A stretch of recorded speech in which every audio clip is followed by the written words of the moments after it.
ఓమస్మద్గురుభ్యో నమః. కాశ్యపాన్వయ సంజాతం నారాయణ పదాశ్రితం శ్రీమన్నారాయణం వందే యతీశ్వర శ్రీయాజుషం. ఆండాల్ దివ్య తిరువడిగలే శరణం. నిన్నటి భాషణంలో అమ్మ తొమ్మిదవ గోపికను నిద్రలేపి ఈరోజు అదిగోండి 10వ గోపిక దగ్గరకు వెళ్ళిందనమాట.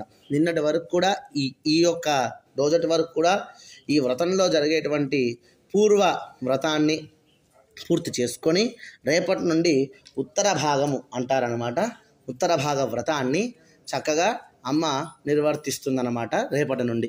ఈరోజు 10వ గోపిక చిట్ట చివరి గోపికని ముందుగా ఇలా అమ్మని లోపల ఉన్నటువంటి గోపికను కీర్తిస్తూ, అయితే వీళ్ళిద్దరికీ కూడా లోపల ఉన్నటువంటి గోపికకు